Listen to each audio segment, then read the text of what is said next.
राम। जय राम जी की भाई।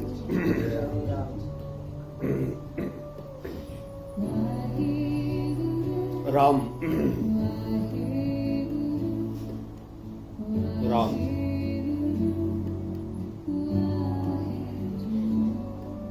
राम।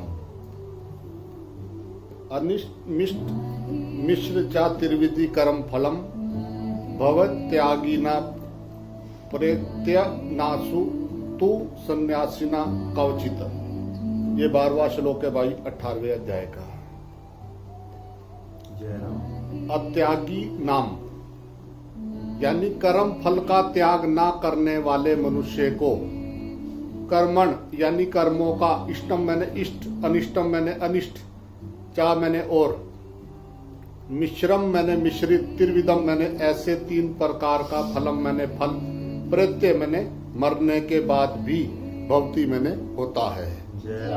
तू यानी परंतु सन्यासी नाम कर्म फल का त्याग करने वालों को कवचित कभी कहीं भी ना मैंने नहीं होता।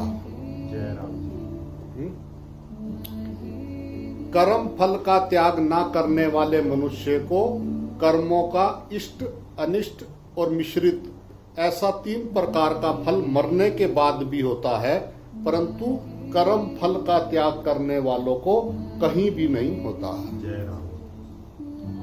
अनिष्ट मिष्ट चातुर्विधि कर्मणा फलम।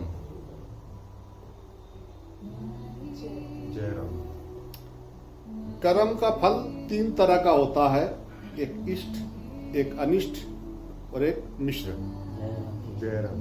जिस परिस्थिति को मनुष्य चाहता है वह इष्ट कर्म फल है, जिस परिस्थिति को मनुष्य नहीं चाहता वो अनिष्ट कर्म फल है, और जिसमें कुछ भाग इष्ट का तथा कुछ भाग अनिष्ट का है वह मिश्र कर्म फल है।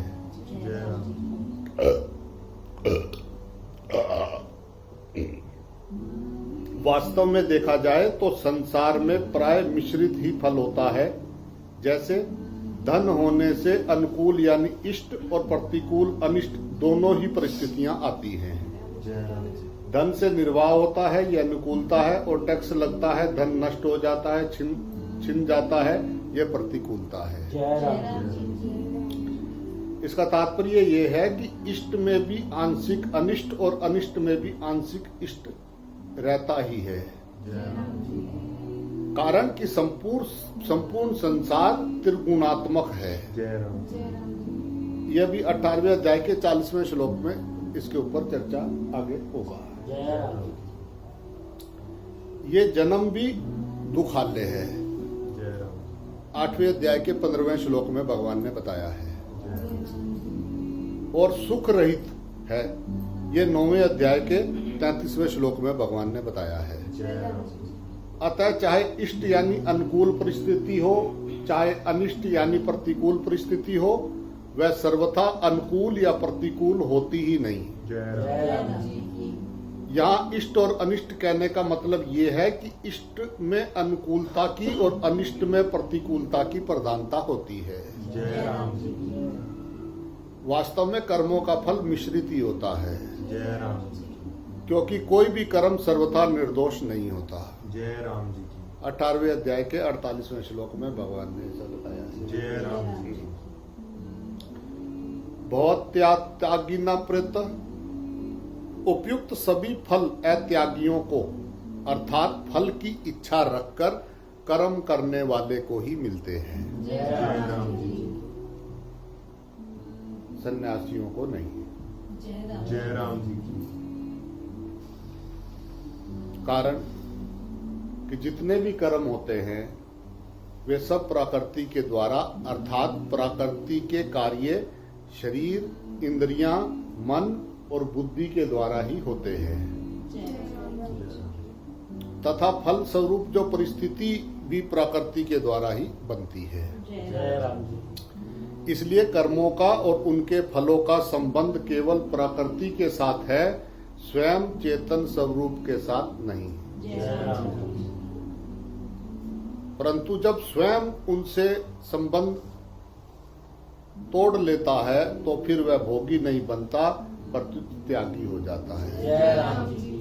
अत्यागी का मतलब है पीछे के जो 2 श्लोक, जो 10वां और जो 11वें श्लोक में जो जिन त्यागियों की बात आई है उनको उनके समान जो त्यागी नहीं है अर्थात जिन्होंने कर्म फल का त्याग नहीं किया है, ऐसे अत्यागी मनुष्यों के सामने इष्ट, अनिष्ट और मिश्र 3 कर्म फल अनुकूल प्रतिकूल परिस्थिति के रूप में आते रहते हैं, जय राम।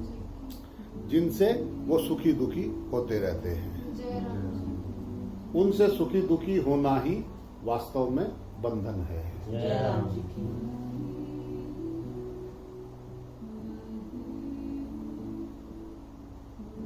वास्तव में अनुकूलता से सुखी होना और प्रतिकूलता से दुखी होने का कारण है क्योंकि परिस्थिति जन्य सुख जो है भोगने वाला कभी दुखों से बच ही नहीं सकता। जय राम जी।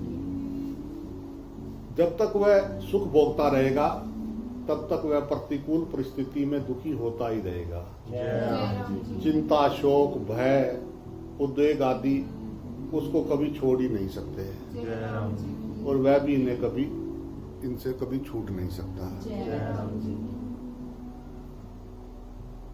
प्रत्यय भवती कहने का तात्पर्य यह है कि जो कर्म फल के त्यागी नहीं हैं उनको इष्ट, अनिष्ट और मिश्र ये तीनों कर्म फल मरने के बाद जरूर मिलते हैं। जय राम जी। परंतु इनके साथ ना तो सन्यासिना कवचित पदों में कहा गया है कि जो कर्म फल के त्यागी हैं उनको कहीं भी अर्थात यहाँ और मरने के बाद भी कर्म फल नहीं मिलता। जय राम जी। इससे सिद्ध होता है कि अत्यागियों को मरने के बाद तो कर्म फल मिलता है पर यहाँ जीते जी भी कर्म फल मिल सकता है। जय राम जी। ना तो सन्यासिना कवचित, सन्यासियों यानी त्यागियों को कहीं भी अर्थात इस लोक में या परलोक में, इस जन्म में या मरने के बाद भी कर्म फल भोगना नहीं पड़ता। जय राम जी। हाँ, पूर्व जन्म में किए हुए कर्मों के अनुसार इस जन्म में उनके सामने अनुकूल या प्रतिकूल परिस्थितियां तो आती हैं पर वे अपने विवेक के बल से उन परिस्थितियों के भोगी नहीं बनते, जय राम जी। उनसे सुखी दुखी नहीं होते, जय राम जी। अर्थात सर्वथा निर्लिप्त रहते हैं। जय राम जी। राम। कोई कर्म आता है तो आए का वेलकम और जाए की भीड़ कम, वो आनंद आनंद आनंद। सन्यासियों अर्थात त्यागियों का को फल क्यों नहीं भोगना पड़ता है? इसका कारण ये है कि वे अपने लिए कुछ भी नहीं करते। जय राम जी। उनको अच्छी तरह से ये विवेक हो जाता है कि अपना जो स्वरूप है उसके लिए किसी भी क्रिया और वस्तु की आवश्यकता है ही नहीं। जय राम जी।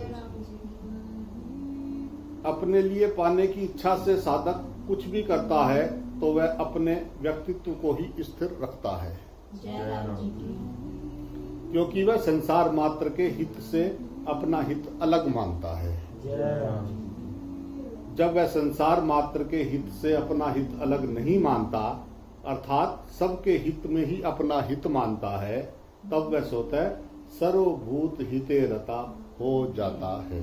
जय राम जी की फिर उसके स्थूल शरीर से होने वाली क्रियाएं, सूक्ष्म शरीर से होने वाला परहित चिंतन और कारण शरीर से होने वाली स्थिरता, तीनों ही संसार के मात्र प्राणियों के हित के लिए होती है। जय राम जी कारण कि शरीर आदि सब की सब सामग्री संसार से अभिन्न है, उस सामग्री से अपना हित चाहता है, यही गलती होती है, जय राम जी की जो कि अपनी परचिंता में हेतु है।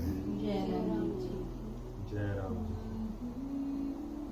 यहाँ जो ये सन्यासी नाम पद जो है, त्यागी यानी कर्म योगी और सन्यासी यानी सांख्य योगी। त्यागी यानी कर्म योगी और सन्यासी यानी सांख्य योगी, दोनों की एकता की गई है। जय राम जी जैसे कर्म योगी कर्मों से असंग रहता है, तो सांख्य योगी भी कर्मों से सर्वथा निर्लिप्त रहता है। जय राम जी कर्म योगी यानी निष्काम भाव से कर्म करते हुए भी फल के साथ संबंध नहीं रखता, तो सांख्य योगी कर्म मात्र के साथ किंचित भी संबंध नहीं रखता। जय राम जी कर्म योगी फल से संबंध विच्छेद करता है, अर्थात ममता का त्याग करता है, तो सांख्य योगी कर्तव्याभिमान अर्थात अहमता का त्याग करता है। जय राम और अहमता का त्याग होने पर ममता भी स्वतः उसका त्याग हो जाता है। जय राम जी की इसलिए भगवान ने कर्म योग में ममता के त्यागने के बाद अहमता का त्याग बताया है। निर्ममो निरंकारा 7वें अध्याय के 71वें श्लोक में, और सांख्य योग में अहमता के त्याग के बाद जो है ममता का त्याग बताया है। जय राम जी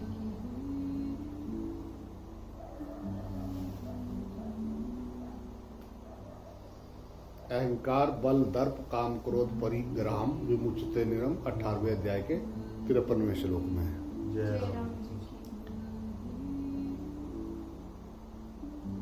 इन दोनों की इस त्याग करने की प्रकृति में तो फर्क है, परंतु परिवर्तनशील प्रकृति और प्रकृति का कार्य, इनमें से किसी के भी साथ इन दोनों का संबंध नहीं रहता। जय राम जी अर्थात तत्व में कर्म योगी और सांख्य योगी दोनों एक हो जाते हैं। जय राम जी जब तू जानेगा खुद को, तो तुझ में और मुझ में अंतर खत्म हो जाएगा। जय राम जी मैंने है को जाना, तू भी है हो जाएगा। जय राम जी जय राम जी तब तो एक है। जय राम बस हम परछिन्न अवस्था में मेरा तेरे में अटके होते हैं, इसलिए जो है हम अपने तत्व में ठहर नहीं पाते हैं। जय राम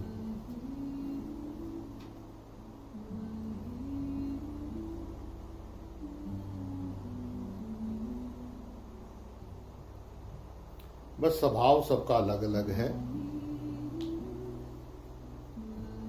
यंत्र सब, बिजली एक ही है सब में। जय राम जी सब अपने स्वभाव के अनुसार, फ्रिज है तो ठंडा कर रहा है, हीटर है तो गर्म हो रहा है, कोई पका रहा है, कोई हवा दे रहा है, पंखा, कोई रोशनी दे रहा है। सबका अपना अपना स्वभाव है। पर जैसे सब यंत्रों में बिजली एक है, ऐसे ही सब शरीरों में वो तत्व, वो होनापन सब में एक है। जय राम जी उस होनेपन में जैसी माला होती है, तो माला में मणके सब अलग अलग डाल रखे हैं, और धागा जो है सब में एक है। जय राम जी लोगों की नजर मणकों पे है, कोई लाल पे हीरा है, मोती है, कोई पत्थर है, छोटे छोटे मणके अलग अलग है, माला बनी है, सब उन मनकों को देख रहे हैं, ये क्या है, ये नीलम है, ये मूंगा है, ये उसको। पर माला पे अगर वो धागा ना हो तो सारे मोती बिखर जाएंगे।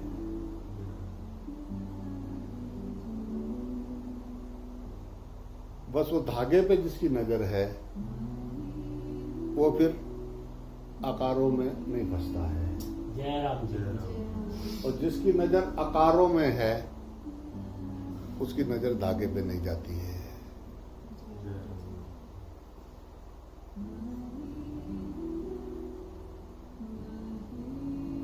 तो सबका स्वभाव अलग अलग है,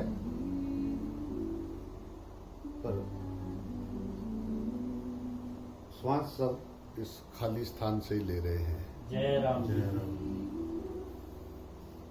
खींच के देखो, नाक से सांस जहां से अंदर जाती है श्वास, वहां से जरा एक बार देखें कहां से ले रहे हैं सारे।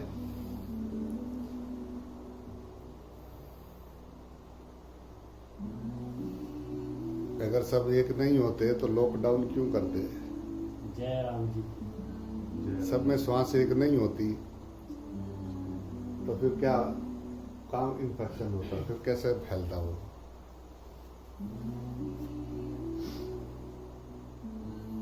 सब इस खाली स्थान में से श्वास ले रहे हैं, इसी में छोड़ रहे हैं सभी जीव जंतु जगत सब। श्वास ना आवे काम निपट जावे तुरंत।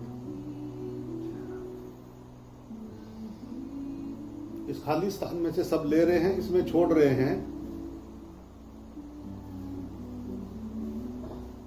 खाली होते नहीं जो खाली समझ आए।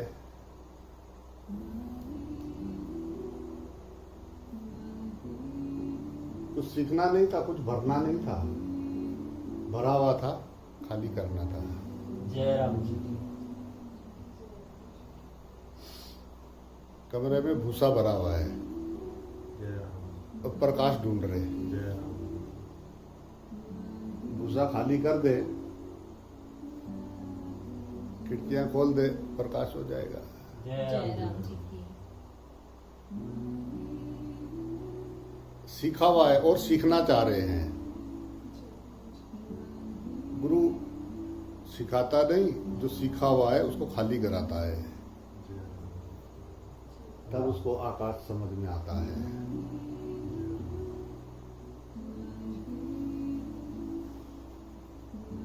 तो सब इस खाली स्थान में से ले रहे हैं, इसी में छोड़ रहे हैं सभी जीव जगत सब।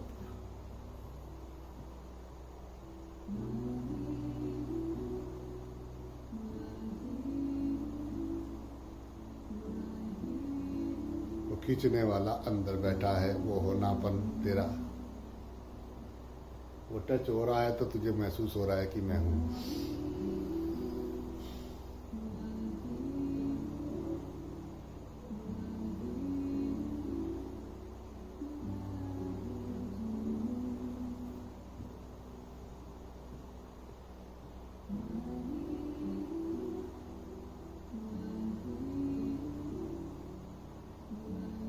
शून्य में सब जुड़े हुए हैं, ये पूरा ब्रह्मांड जुड़ा हुआ है शून्य में।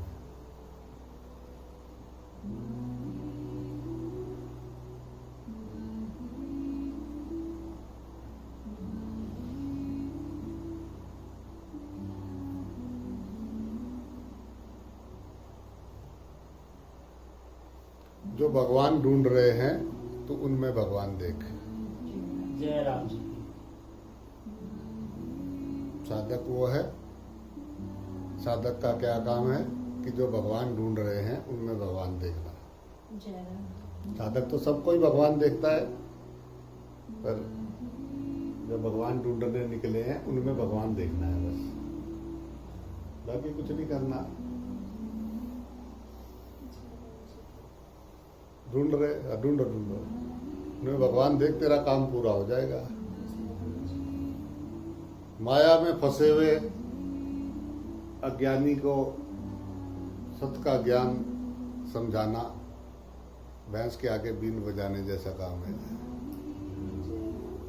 उसको समझ आए नहीं, कुछ भी करते रहो, कुछ भी बोलते रहो, वो तो उसको प्यासा जो है उसको पानी का प्यास, या पूरा फूल है, पानी रखा है सामने, क्या लेना है। जो प्यासा है उसको पानी का मना जाता है पीने को। ये तो माया में रचे बसे हुए प्राणी, भोगों में अटके हुए सारा दिन उसी के बारे में सोचते हैं और सोचते हैं कि कोई ऐसा फंस जाए जिसको पे हाथ रखा जाए कि हाँ भाई तू जरा हमारा अध्यात्म भी ठीक कर देना, मरने के बाद बस ठीक हो जाए, दुर्गति ना हो, बस स्वर्ग चले जाए, ऐसा कोई एक मिल जाए बस, और क्या करना है। बहुत है। जय राम जी की।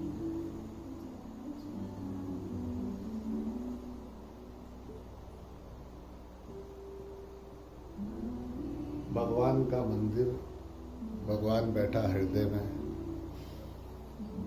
ये बार भगवान ढूंढने चले। पहले इन्होंने भगवान बनाया, फिर ये ढूंढने चले भगवान। जिसको भगवान चाहिए, क्यों चाहिए? कुछ अंदर कुछ इच्छा वासना है, कुछ मांग पूरी करानी है, कुछ चाहत है, तब भगवान चाहिए।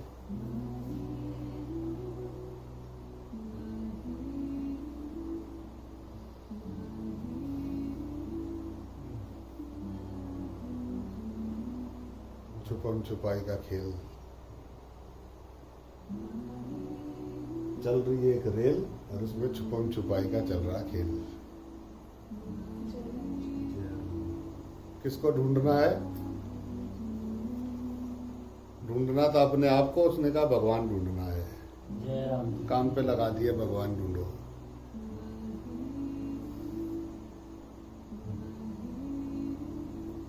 आपको सब में भगवान जी है, सब में भगवान जी है, भगवान जी के सिवा कुछ भी नहीं है।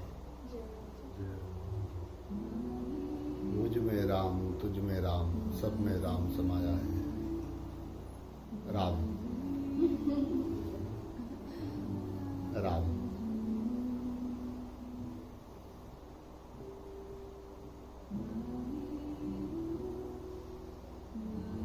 राम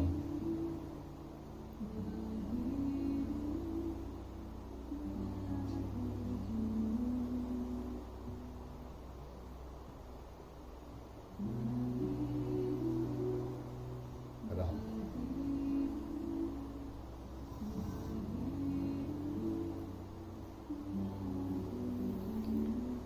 अर्जुन ने जो है ये पूछा था कि मैं सन्यास और त्याग का तत्व जानना चाहता हूं। अतः भगवान ने यहाँ सन्यासी नाम पद से दोनों का ये तत्व बताया है कि कर्म योगी का ये भाव रहता है कि अपना कुछ नहीं है, अपने लिए कुछ नहीं चाहिए और अपने लिए कुछ नहीं करना है। जय राम जी। ऐसे ही सांख्य योगी का ये भाव रहता है कि अपना कुछ नहीं है, अपने लिए कुछ नहीं है। सांख्य योगी प्रकृति और प्रकृति के कार्य के साथ किंचित मात्र भी अपना संबंध नहीं मानता, जय राम जी। इसलिए उसके लिए अपने लिए कुछ नहीं करना है ये कहना ही नहीं बनता है। जय राम जी। यहाँ त्यागी नाम पद से देकर जो है सन्यासी नाम पद देने का तात्पर्य ये है कि जो निर्लिप्तता सांख्य योग से होती है वही निर्लिप्तता त्याग से अर्थात कर्म योगी की भी होती है। जय राम जी। ये 5वें अध्याय के 4थे और 5वें श्लोक में भगवान ने बताया है। जय राम जी। दूसरी बात यहाँ तक है कि भगवान ने कर्म योग से निर्लिप्तता बताई, अब सन्यासी नाम पद कहकर आगे सांख्य योग से निर्लिप्तता बताने का बीज भी डाल देते हैं। जय राम जी। कर्म संबंधी एक बात ये भी है कि पुरुष और प्रकृति ये दो हैं। इनमें से पुरुष में कभी परिवर्तन नहीं होता और प्रकृति कभी परिवर्तन रहित नहीं होती है। जय राम जी। जब ये पुरुष प्रकृति के साथ अपना संबंध जोड़ लेता है तब प्रकृति की क्रिया पुरुष का कर्म बन जाती है। जय राम जी जय राम जी की क्योंकि प्रकृति के साथ संबंध मानने से तादमत्य हो जाता है। जय राम जी तादमत्य होने से जो प्राकृत कारण अप्राप्त वस्तुओं की कामना होती है, इस प्रकार जब तक कामना, ममता और तादमत्य रहता है, तब तक जो कुछ परिवर्तन रूप क्रिया होती है उसका नाम कर्म है। जय राम जी जय राम जी की तादमत्य के टूटने पर वही कर्म पुरुष के लिए अकर्म हो जाता है, जय राम अर्थात वह कर्म क्रिया मात्र रह जाता है, जय राम जय राम जी की उसमें फल जनता नहीं रहती। जय राम जी की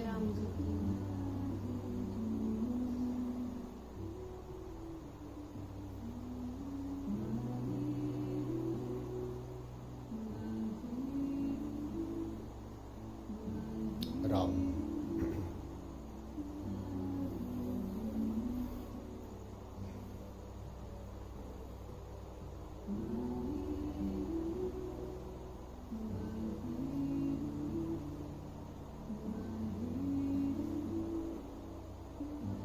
जैसे ही तादमत्ता टूटेगी तो वो कर्म जो है अकर्म हो जाएगा, जय राम जय राम जी की अर्थात वो कर्म जो है क्रिया मात्र हो जाएगा, उससे जो है फल उत्पन्न नहीं होगा। ये कर्म में अकर्म है। जय राम जी जय राम जी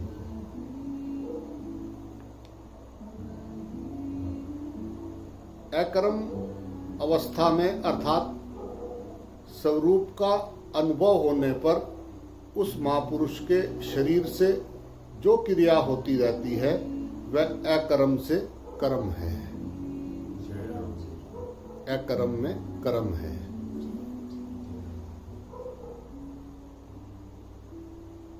अकर्म अवस्था में अर्थात स्वरूप का अनुभव होने पर उस महापुरुष के शरीर से जो क्रियाएं होती हैं, जो भी क्रियाएं होती रहती हैं, वह अकर्म में कर्म है।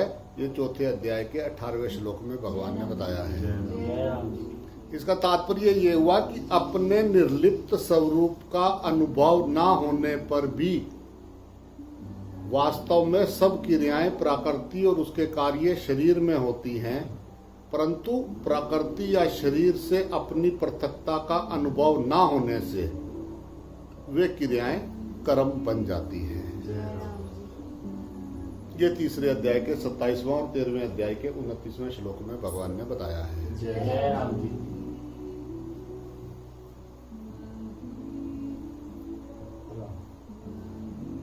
कर्म 3 प्रकार के होते हैं, जय राम जी जय राम एक क्रियामान, एक संचित और एक प्रारब्ध।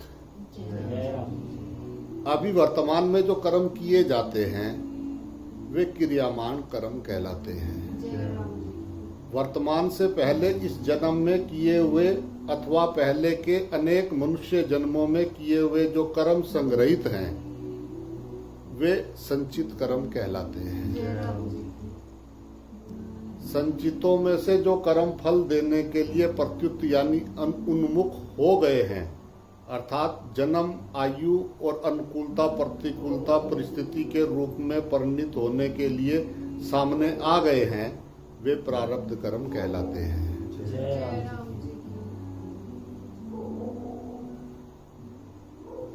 क्रियामान कर्म 2 तरह के होते हैं, शुभ और अशुभ। जो कर्म शास्त्र अनुसार विधि विधान से किए जाते हैं वे शुभ कर्म कहलाते हैं, जय राम और काम, क्रोध, लोभ, आसक्ति आदि को लेकर जो शास्त्र निषिद्ध कर्म किए जाते हैं वे अशुभ कर्म कहलाते हैं। जय राम जी राम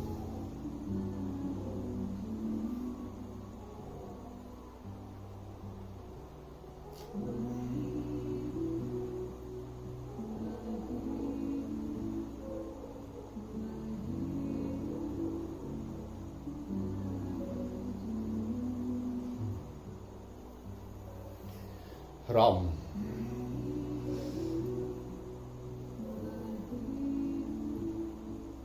शुभ अथवा अशुभ प्रत्येक क्रियामान कर्म का एक तो फल अंश बनता है और एक संस्कार अंश बनता है। ये दोनों भिन्न भिन्न हैं। शुभ अथवा अशुभ ये क्रियामान कर्म के फल अंश के दो भेद हैं, एक दृष्ट और एक अदृष्ट। इनमें से दृष्ट के भी दो भेद होते हैं, तत्कालिक और कालांतरिक। जैसे भोजन करते हुए जो रस आता है यानी सुख होता है, प्रसन्नता होती है, तृप्ति होती है, ये दृष्ट का तत्कालिक फल है। और भोजन के परिणाम में आयु, बल, आरोग्य आदि का बढ़ना ये दृष्ट का कालांतरिक फल है। ऐसे ही जिसका अधिक मिर्च खाने का स्वभाव है, वह जब अधिक मिर्च वाले पदार्थ खाता है तब उसको प्रसन्नता होती है, सुख होती है, और मिर्ची के तीक्ष्णता के कारण मुंह में, जीभ में जलन होती है, आंखों में, नाक में पानी निकलता है, सिर से पसीना आता है। ये दृष्ट का जो है तत्कालिक फल है। और कुपत्ते के परिणाम में पेट में जलन होना, रोग होना, दुख आदि होना, ये दृष्ट का कालांतरिक भेद फल है। इसी प्रकार अदृष्ट के भी दो भेद होते हैं, लौकिक और पारलौकिक। जीते जी ही कर फल मिल जाए, ये भाव से यज्ञ, दान, तप, तीर्थ, व्रत, मंत्र, जप आदि जो शुभ कर्मों को विधि विधान से जो किया जाता है और उसका कोई प्रबल प्रतिबंध ना हो, और यहाँ ही पुत्र, धन, यश, प्रतिष्ठा आदि अनुकूलता की प्राप्ति होना और रोग, निर्धनता आदि प्रतिकूल की निवृत्ति होना, ये अदृष्ट का लौकिक फल है। और मरने के बाद स्वर्ग आदि की प्राप्ति हो जाए, इस भाव से विधि विधान और श्रद्धा विश्वास पूर्वक यो यज्ञ, दान, तप आदि शुभ कर्म किए जाते हैं, तो मरने के बाद स्वर्ग आदि लोकों की प्राप्ति होना, ये अदृष्ट का पारलौकिक फल है। ऐसे ही डाका डालना, चोरी करना, मनुष्य की हत्या करना आदि अशुभ कर्मों का फल यहाँ ही कैद, जुर्माना, फांसी आदि होना, ये अदृष्ट का जो है लौकिक फल है। और पापों के कारण मरने के बाद नरकों में जाना, पशु पक्षी, कीट पतंगे आदि बनना, ये अदृष्ट का पारलौकिक फल है। पाप पुण्य के इस लौकिक और पारलौकिक फल के विषय में एक बात और समझने की है कि जिन पाप कर्मों का फल यहीं कैद, जुर्माना, अपमान, निंदा आदि के रूप में भोग लिया है, उन पापों का फल मरने के बाद भोगना नहीं पड़ेगा। परंतु व्यक्ति के पाप कितनी मात्रा के थे और उनका भोग कितनी मात्रा में हुआ, अर्थात उन पाप कर्मों का फल उसने पूरा भोगा या अधूरा भोगा, इसका पूरा पता मनुष्य को नहीं लगता, क्योंकि मनुष्य के पास इसका कोई मापतोल नहीं है। परंतु भगवान को इसका पूरा पता है।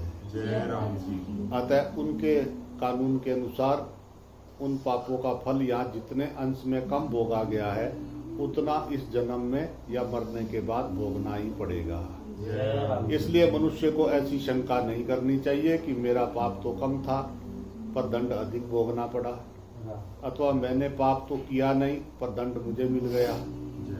कारण कि ये सर्वज्ञ, सर्व सुहृद, सर्व समर्थ भगवान का विधान है कि पाप से अधिक दंड कोई नहीं भोगता, और जो दंड मिलता है वह किसी न किसी पाप का ही फल होता है। इसी तरह धन, संपत्ति, मान, आदर, प्रशंसा, निरोगता आदि अनुकूल परिस्थिति के रूप में पुण्य कर्मों का जितना फल यहाँ भोग लिया है, उतना अंश तो यहाँ नष्ट हो ही गया, और जितना बाकी रह गया है वह परलोक में फिर भोगा जा सकता है। यदि पुण्य कर्मों का पूरा फल यहीं भोग लिया गया तो पुण्य यहीं पर समाप्त हो जाएगा। क्रियामान कर्म के संस्कार अंश के भी दो भेद होते हैं, एक शुद्ध और एक पवित्र संस्कार। और अशुद्ध, अपवित्र संस्कार शास्त्र विहित कर्म करने से जो संस्कार पड़ते हैं वे शुद्ध और पवित्र होते हैं, और शास्त्र नीति लोक मर्यादा के विरुद्ध कर्म करने से जो संस्कार पड़ते हैं वे अशुद्ध और अपवित्र होते हैं। जय राम जी इन दोनों शुद्ध और अशुद्ध संस्कारों को लेकर स्वभाव यानी प्रकृति यानी आदत बनता है। जय राम जी इन संस्कारों में से अशुद्ध अंश का सर्वथा नाश करने पर स्वभाव शुद्ध, निर्मल और पवित्र हो जाता है। जय राम जी परंतु जिन पूर्वकृत कर्मों से स्वभाव बना है, उन कर्मों की भिन्नता के कारण जीवन मुक्त पुरुषों के स्वभाव में भी भिन्नता रहती है। जय राम जी की इन विभिन्न स्वभावों के कारण ही उनके द्वारा विभिन्न कर्म होते हैं, जय राम जी पर वे कर्म दोषी नहीं होते। जय राम जी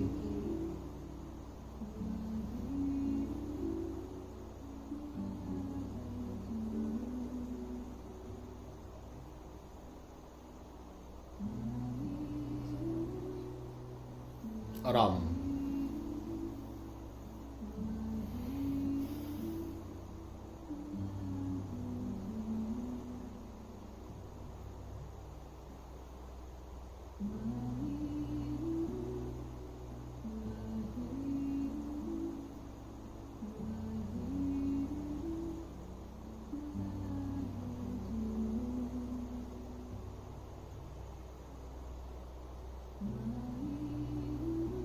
राम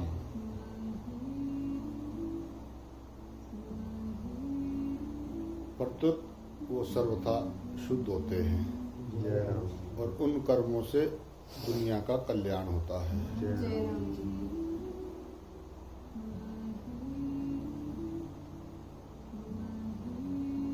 राम संस्कार अंश से जो स्वभाव बनता है वह एक दृष्टि से महान प्रबल होता है। जय जय राम राम जी की स्वभावो मूर्धना वर्तन्ते, अतः उसे मिटाया नहीं जा सकता है। जय राम जय राम जी इसी प्रकार ब्राह्मण, क्षत्रिय आदि वर्णों का जो स्वभाव है उसमें कर्म करने की मुख्यता रहती है। इसलिए भगवान ने अर्जुन से कहा है कि जिस कर्म को तू मोह वश नहीं करना चाहता, उसको भी अपने स्वाभाविक कर्म से बंधा हुआ परवश होकर करेगा। जय राम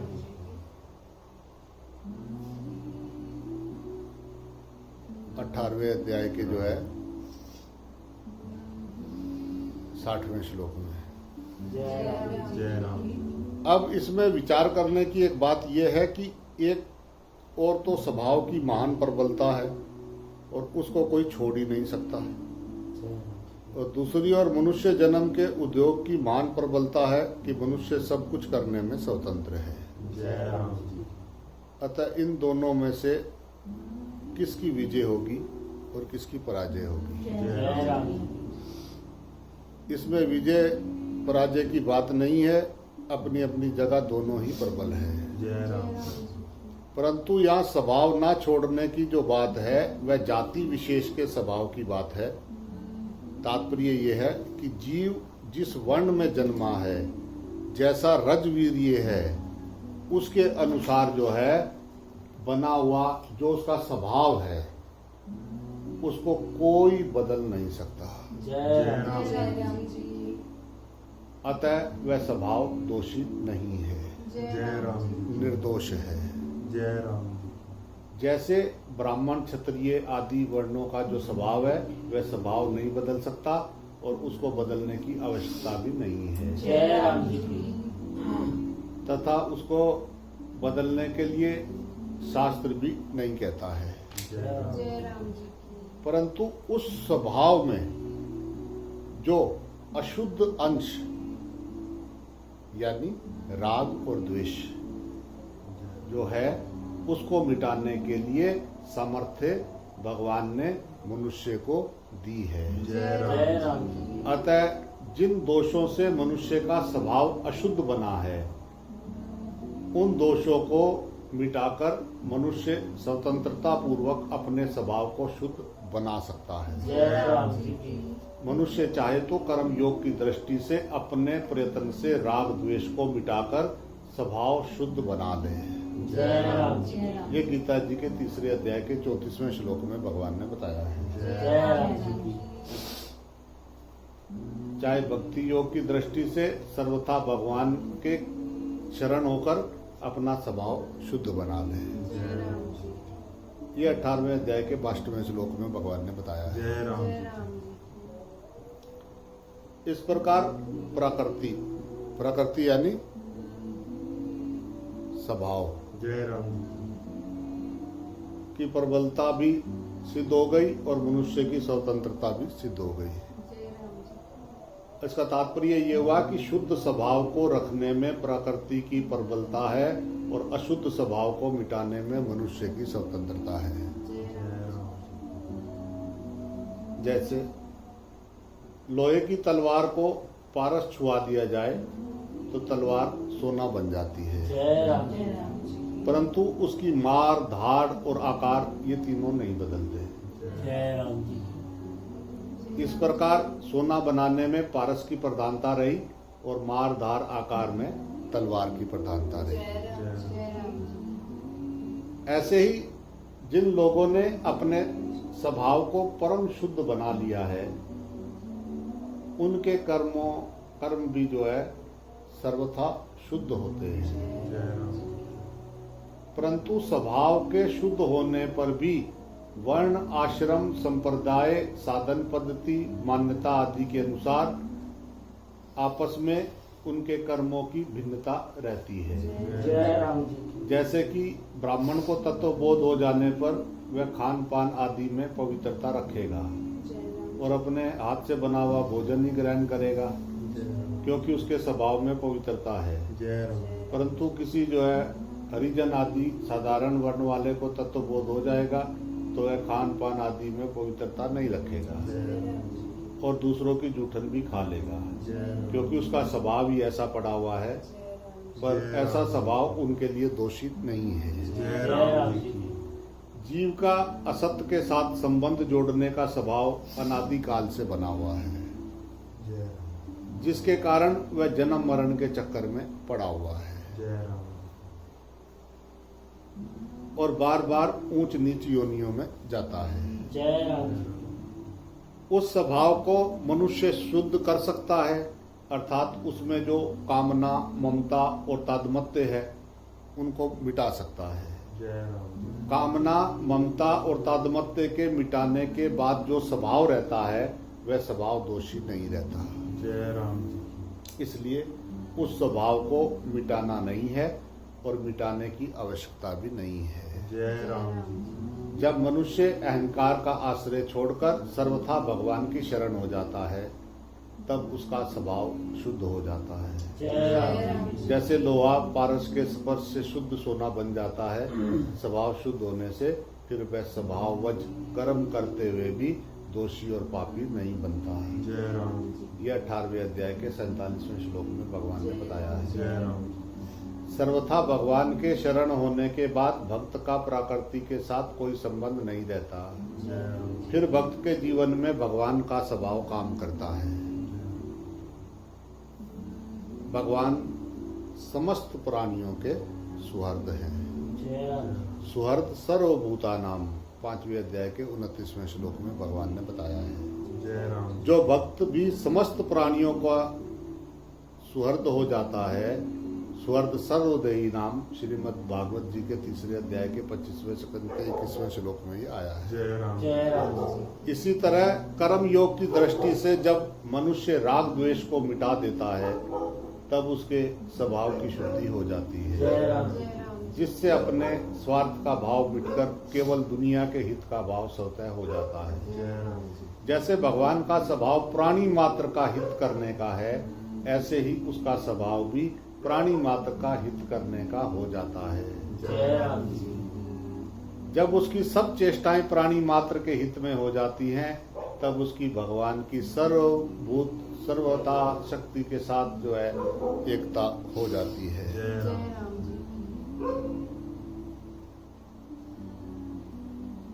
उसके उस स्वभाव में भगवान की स्वर्ग शक्ति जो है कार्य करने लगती है। जय राम वास्तव में भगवान की वह सर्वभूत स्वता शक्ति मनुष्य मात्र के लिए समान रीति से खुली हुई है परंतु अपने अहंकार और राग द्वेष के कारण उस शक्ति में बाधा लग जाती है, जय राम जी, अर्थात वह शक्ति कार्य नहीं करती है। जय राम जी, महापुरुषों में अहंकार यानी व्यक्तित्व और राग द्वेष नहीं रहते हैं, जय राम जी, इसलिए उनमें वह शक्ति कार्य करने लग जाती है। जय राम जी की।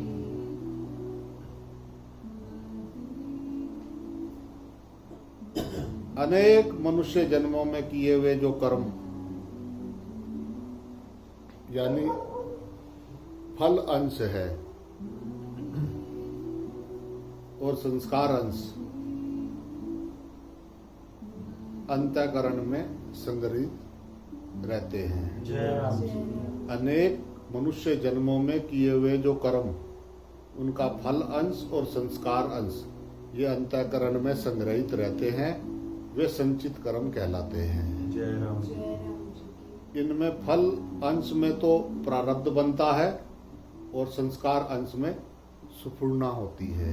जय राम जी, ये तुम्हारे अंदर विचार आते हैं। उन सुपूर्णाओं में भी वर्तमान में किए गए जो नए कर्म, नए क्रियामान जो कर्म संचित में भर्ती हुए हैं, प्राय उनकी ही सुपूर्णा होती है। जय राम, कभी कभी संचित में भर्ती हुए पुराने कर्मों की सुपूर्णा भी हो जाती है। जय राम, जैसे किसी बर्तन में पहले प्याज डाल दें, उसके ऊपर कर्म से गेहूं, चना, ज्वार डाल दें, तो निकालते समय तो सबसे पीछे डाला था वही बाजरा सबसे पहले निकलेगा, जय राम, पर बीच बीच में कभी कभी प्याज का भी भभक आ जाएगी। जय राम जी। परंतु ये दृष्टांत पूरा नहीं करता, क्योंकि प्याज, गेहूं आदि सव्य पदार्थ हैं और संचित कर्म जो है वो निरव्य है। ये दृष्टांत केवल इतने ही अंश में बताने के लिए दिया गया है कि नए क्रियामान कर्मों की सुपूर्णा ज्यादा होती है जय राम जी। और कभी कभी पुराने कर्मों की भी सुपूर्णा होती है। इसी तरह जब नींद आती है तो उसमें भी सुपूर्णा होती है। नींद में जागृत अवस्था के दब जाने के कारण संचित की वह सुपूर्णा सपन रूप में दिखने लग जाती है। जय राम जी। उसी को सपन अवस्था कहते हैं। जय राम जी, सपन अवस्था में बुद्धि की सावधानी ना रहने के कारण कर्म, व्यतिक्रम और अनुकर्म ये नहीं रहते हैं। जय राम जी, जय जैसे शहर तो दिल्ली का दिखता है और बाजार बंबई का, और उस बाजार में दुकानें कलकत्ता की दिखती हैं। कोई जीवित आदमी दिख जाता है अथवा किसी मरे हुए आदमी से मिलना हो जाता है, जय राम जी की। बातचीत हो जाती है आदि आदि। जय राम जी। जय राम, जागृत अवस्था में हर एक मनुष्य के मन में अनेक तरह की सुपूर्णाएं होती रहती हैं। जय राम जी। जब जागृत अवस्था में शरीर, इंद्रियां और मन से बुद्धि का अधिकार हट जाता है, तब मनुष्य जैसा मन में आता है वैसा बोलने लगता है। जय राम जी की। इस तरह उचित अनुचित का विचार करने की शक्ति काम ना करने से वह सीधा सरल पागल कहलाता है। जय राम जी की। परंतु जिसके शरीर, इंद्रियां और मन पर बुद्धि का अधिकार रहता है, वह जो उचित समझता है वही बोलता है, जय राम जी। और जो अनुचित समझता है वो नहीं बोलता है। जय राम जी, बुद्धि सावधान रहने से वह सचेत रहता है, इसलिए वह चतुर पागल है। जय राम जी। इस प्रकार मनुष्य जब तक परमात्मा प्राप्ति नहीं कर लेता, तब तक वह अपने को संपूर्णाओं से बचा नहीं सकता। जय राम जी। जब तक वो तत्व को पूरी तरह से जानेगा नहीं, तब तक उसके विचार बंद होंगे नहीं। जय राम जी। परमात्मा प्राप्ति होने पर बुरी सुपूर्णाएं स्वतः मिट जाती हैं, इसलिए जीवन मुक्त महापुरुषों के मन में अपवित्र बुरे विचार कभी आते ही नहीं। जय राम जी की। अगर उसके कहलाने वाले शरीर में प्रारब्धवश, व्याधि आदि किसी कारणवश कभी बेहोशी, उन्माद आदि हो जाता है, तो भी उसमें भी वह शास्त्र निषिद्ध बोलता है और ना शास्त्र निषिद्ध जो है वो कुछ करता ही है। जय जय राम जी। क्योंकि अंतःकरण शुद्ध हो जाने से शास्त्र निषिद्ध बोलना या करना उसके स्वभाव में नहीं रहता है। जय राम जी संचित में जो कर्म फल देने के लिए सम्मुख होते हैं उन कर्मों को प्रारब्ध कर्म बोलते हैं। जय राम जी। प्रारब्ध कर्मों का फल तो अनुकूल या प्रतिकूल परिस्थिति के रूप में सामने आता है, परंतु उन प्रारब्ध कर्मों को भोगने के लिए प्राणियों की प्रवृत्ति 3 प्रकार की होती है। जय राम जी एक स्वेच्छा पूर्वक, एक अनिच्छा यानी देवेच्छा पूर्वक, और तीसरी जो है पर इच्छा पूर्वक। जय राम जी की एक जो है उदाहरण के तौर पे ये है कि किसी व्यापारी का जो है, किसी व्यापारी ने जो है माल खरीदा तो उसमें मुनाफा हो गया। ऐसे ही किसी दूसरे व्यापारी ने माल खरीदा तो उसे घाटा लग गया। इन दोनों में मुनाफा होना और घाटा लगना तो उनके शुभ अशुभ कर्मों से बने हुए प्रारब्ध के फल हैं, परंतु माल खरीदने में उनकी प्रवृत्ति स्वेच्छा पूर्वक हुई। जय राम जी दूसरा, कोई सज्जन कहीं जा रहा था तो आगे जो है आने वाली नदी में जो है बाढ़ के प्रवाह के कारण जो है एक धन का टोकरा बहकर आया और उस सज्जन ने उसे निकाल लिया। ऐसे ही जो है कोई सज्जन कहीं जा रहा था तो उस पर जो है वृक्ष की टहनी गिर पड़ी और उसको चोट लग गई। जय राम जी इन दोनों में धन का मिलना और चोट लगना तो उनके शुभ अशुभ कर्मों के बने हुए प्रारब्ध का फल है, परंतु धन का टोकरा मिलना और वृक्ष की टहनी गिरना ये प्राकृतिक अनिच्छा यानी देव इच्छा पूर्वक हुआ है। जय राम जी भगवान का कृपा है। जय राम तीसरा, किसी धनी व्यक्ति ने किसी बच्चे को गोद ले लिया, अर्थात उसको पुत्र रूप में स्वीकार कर लिया, जिससे उसका सब धन उस बच्चे को मिल गया। जय राम जी ऐसे ही चोरों ने किसी का सब धन लूट लिया। इन दोनों में बच्चे को धन मिलना और चोरी में धन चले जाना ये तो उनके शुभ अशुभ कर्मों के बने हुए प्रारब्ध का फल है, जय राम। परंतु गोद में जाना और चोरी होना ये प्राकृतिक पर इच्छा पूर्वक हुआ है। जय राम जी। जय राम जी की यहाँ एक बात ये समझ लेनी चाहिए कि कर्मों का फल कर्म नहीं होता, जय राम जी। प्रत्युत परिस्थिति होता है। जय राम जी। अर्थात प्रारब्ध कर्मों का फल परिस्थिति रूप में सामने आता है। जय राम जी अगर नए क्रियामान कर्म को प्रारब्ध का फल मान लिया जाए तो फिर ऐसा करो और ऐसा मत करो ये शास्त्रों का गुरुजनों का विधि निषेध निर्थक हो जाएगा। जय राम जी। दूसरी बात यह है कि जैसे कर्म किए थे उन्हीं के अनुसार जन्म होगा और उन्हीं के अनुसार कर्म होंगे तो वे कर्म फिर आगे नए कर्म पैदा कर देंगे, जिससे ये कर्म परंपरा चलती रहेगी, अर्थात इसका कभी अंत ही नहीं होगा। जय राम राम जी जी की प्रारब्ध कर्म से मिलने वाले फल के 2 भेद होते हैं, जय राम एक प्राप्त फल और एक अप्राप्त फल। जय राम जी। अभी प्राणियों के सामने जो अनुकूल या प्रतिकूल परिस्थिति आ रही है वह प्राप्त फल है, जय राम जी और इसी जन्म में जो अनुकूल या प्रतिकूल परिस्थिति भविष्य में आने वाली है वह अप्राप्त फल है। जय राम जी की क्रियामान कर्मों का जो फल अंश संचित में जमा रहता है वही प्रारब्ध बनकर अनुकूल प्रतिकूल और मिश्र परिस्थिति के रूप में मनुष्य के सामने आता है। जय राम जी की अतः जब तक संचित कर्म रहते हैं तब तक प्रारब्ध बनता ही रहता है जय राम और प्रारब्ध परिस्थिति के रूप में परिणित होता ही रहता है। जय राम जी ये परिस्थिति मनुष्य को सुखी दुखी होने के लिए बाध्य नहीं करती। जय राम जी सुखी दुखी होने में तो परिवर्तनशील परिस्थिति के साथ अपना संबंध जोड़ना ही मुख्य कारण है। जय राम जी परिस्थिति के साथ संबंध जोड़ने अथवा ना जोड़ने में ये मनुष्य सर्वथा स्वाधीन है, जय राम जी पराधीन नहीं है। जय राम जी जो परिवर्तनशील परिस्थिति के साथ जो है अपना संबंध मान लेता है वह अविवेकी पुरुष तो सुखी दुखी होता ही रहता है। जय राम जी परंतु जो परिस्थिति के साथ संबंध नहीं मानता वह विवेकी पुरुष कभी सुखी दुखी नहीं होता।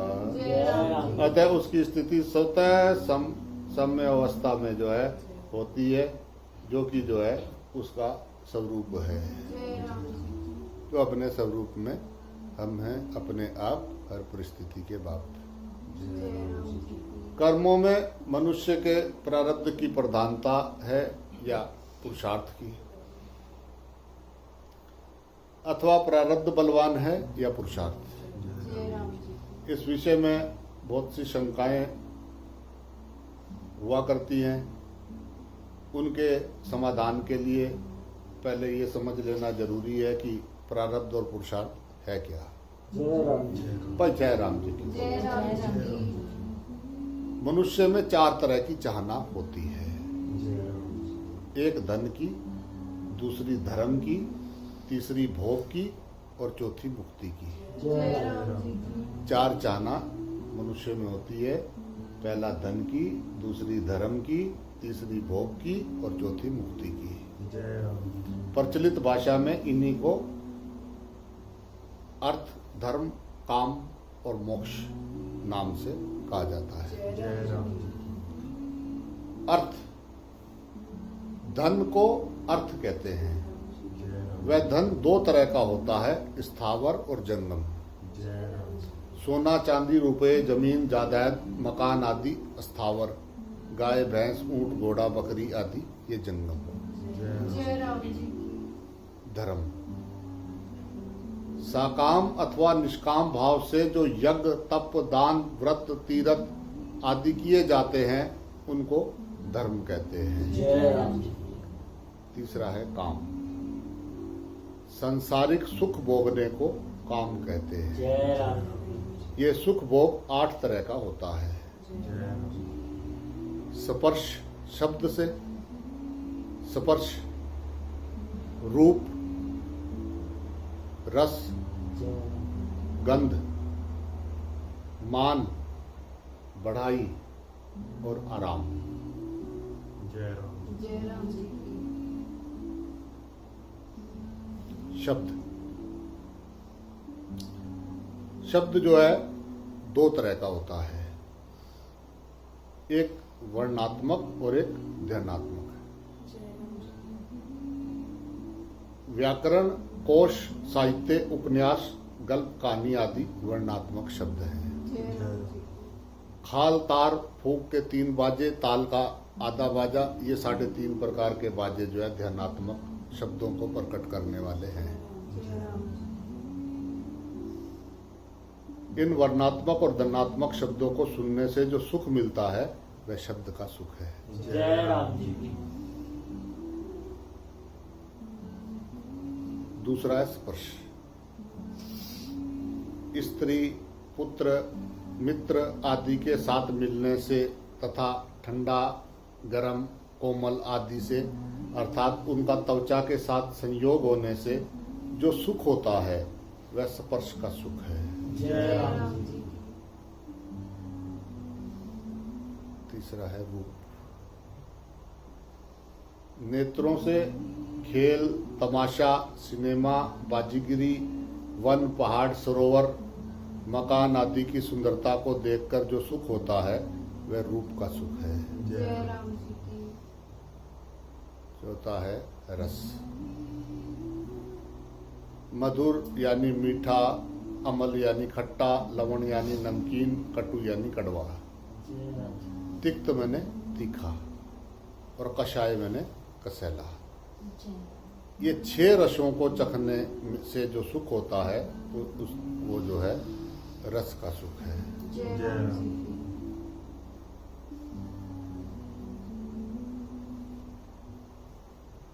पांचवा है गंध।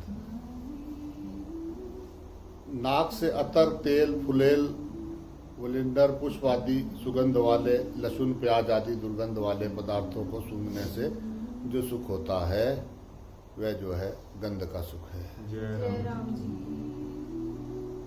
छठा है मान। शरीर का आदर सत्कार होने से जो सुख होता है वह मान का सुख है। जय राम जय राम जी बढ़ाई, नाम की प्रशंसा वाह वाह होने से जो सुख होता है वह बढ़ाई का सुख है। जय राम जी आराम, शरीर के परिश्रम ना करने से अर्थात निकम्मे पड़े रहने से जो सुख होता है वह आराम का सुख है। जय राम जी। मोक्ष, आत्म साक्षात्कार, तत्व ज्ञान, कल्याण, उद्धार, मुक्ति, भगवत दर्शन, भगवत प्रेम आदि का नाम जो है मोक्ष है। जय राम जी। इन जो है चारों अर्थ, धर्म, काम और मोक्ष में देखा जाए तो अर्थ और धर्म दोनों ही परस्पर एक दूसरे की वृद्धि करने वाले हैं। जय राम। अर्थात अर्थ से धन की और धर्म से अर्थ की वृद्धि होती है। जय जय राम राम जी। परंतु धर्म का पालन कामना पूर्ति के लिए किया जाए तो वह धर्म भी कामना पूर्ति करके नष्ट हो जाता है, जय राम जी। जय और राम। अर्थ को कामना पूर्ति में लगाया जाए तो वह अर्थ भी कामना पूर्ति करके नष्ट हो जाता है। जय राम जी। इसका तात्पर्य यह है कि कामना धर्म और अर्थ दोनों को खा जाती है। इसका तात्पर्य यह है, इसलिए जो है गीता जी में भगवान ने कामना को महाशन यानी बहुत खाने वाला बताए हैं। जय राम। बताते हुए कहते हैं कि उसके त्याग की बात जो है विशेषता से भगवान ने कही है। जय राम जी की।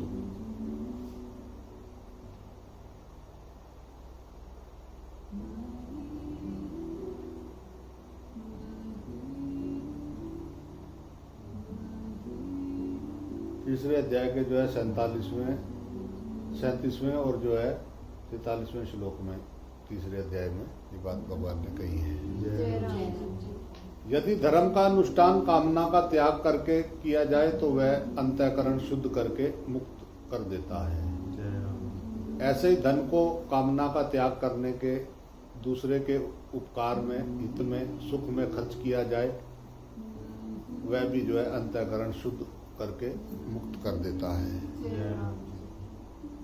अर्थ, धर्म, काम और मोक्ष, इन चारों में अर्थ यानी धन और काम यानी भोग, इसकी प्राप्ति में प्रारब्ध की मुख्यता और पुरुषार्थ की गौणता है, और धर्म और मोक्ष में पुरुषार्थ की मुख्यता और प्रारब्ध की गौणता है। जय राम। प्रारब्ध और पुरुषार्थ दोनों का क्षेत्र अलग अलग है और दोनों ही अपने अपने क्षेत्र में प्रधान है। जय राम जी। संतोष स्त्रीषु कर्तव्य सवधारे भोजने दने, त्रिषु चेव ना कर्तव्य स्वाध्याय जप दाने हो। अर्थात अपनी स्त्री, पुत्र, परिवार, भोजन और धन में तो संतोष करना चाहिए और स्वाध्याय, पाठ, पूजा, नाम जप, कीर्तन और दान करने में कभी संतोष नहीं करना चाहिए। जय राम। इसका तात्पर्य ये हुआ कि प्रारब्ध के फल, धन और भोग में तो संतोष करना चाहिए क्योंकि वे प्रारब्ध के अनुसार जितने मिलने हैं उतने ही मिलते हैं। जय राम जी। जितने मिलने वाले हैं उतना ही मिलेगा, उससे अधिक नहीं जय मिलेगा। राम जी। जय राम।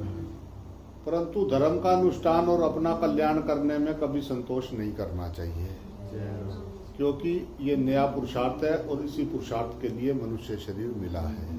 जय राम जी। जितना तुम्हारा है वो पक्का मिलेगा। जय जय राम। राम जी। कर्म के दो भेद हैं, एक शुभ यानी पुण्य और एक अशुभ यानी पाप। जय राम। शुभ कर्म का फल अनुकूल परिस्थिति प्राप्त होना और अशुभ कर्म का फल प्रतिकूल परिस्थिति प्राप्त होना है। जय राम। कर्म भार से किए जाते हैं, इसलिए उन कर्मों का फल भी भारी परिस्थिति के रूप में ही प्राप्त होता है। जय जय राम। राम जी। परंतु उन परिस्थितियों से जो सुख दुख होता है वे भीतर होते हैं, जय राम। इसलिए उन परिस्थितियों में सुखी तथा दुखी होना शुभाशुभ कर्मों का अर्थात प्रारब्ध का फल नहीं है, प्रत्युत अपनी मूर्खता का फल है। जय राम।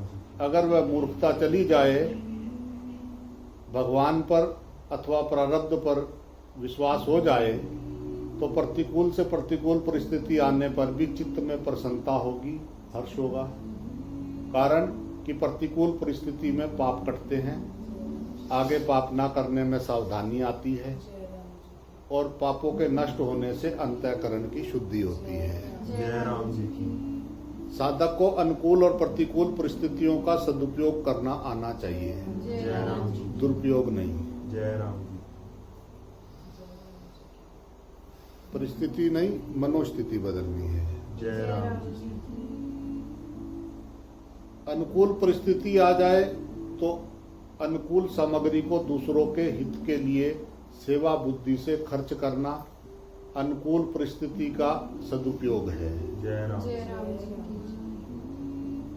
और उसका सुख बुद्धि से भोग करना ये दुरुपयोग है। जय राम जी। ऐसे ही प्रतिकूल परिस्थिति आ जाए तो सुख की इच्छा का त्याग करना और मेरे पूर्वकृत पापों का नाश करने के लिए, भविष्य में पाप ना करने की सावधानी रखने के लिए और मेरी उन्नति करने के लिए प्रभु कृपा से ऐसी परिस्थिति आई है, ऐसा समझकर परम प्रसन्न रहना प्रतिकूल परिस्थिति का जो है वो सदुपयोग है। जय राम जी।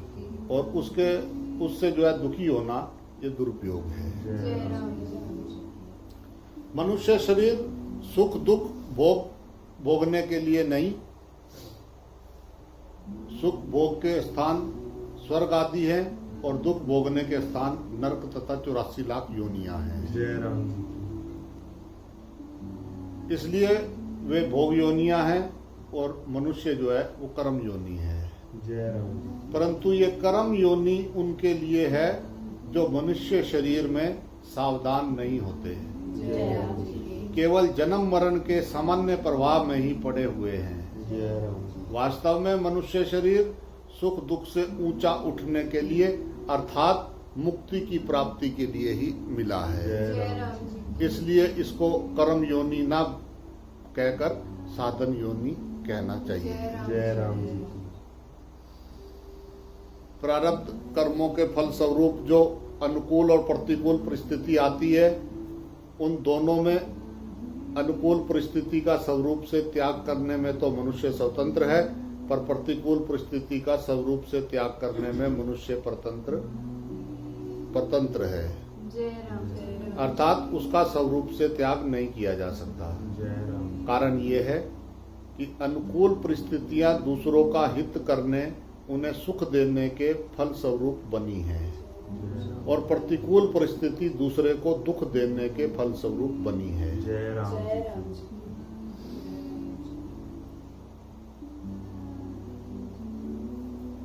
एक ऐसा एक दृष्टांत है कि एक श्यामलाल है और एक रामलाल है। जय राम। श्यामलाल ने जो है रामलाल से 100 रुपये उधार लिए। रामलाल ने वादा किया कि अमुक महीने में जो है ब्याज सहित रुपए लौटा दूंगा। जय राम जी। महीना बीत गया पर रामलाल ने रुपए नहीं लौटाए। जय राम। तो श्यामलाल रामलाल के घर पहुंचा। जय राम जी। बोला, तुमने वायदे के अनुसार रुपए नहीं दिए, अब दो। रामलाल ने कहा कि अभी मेरे पास रुपए नहीं है, परसों दूंगा। जय राम।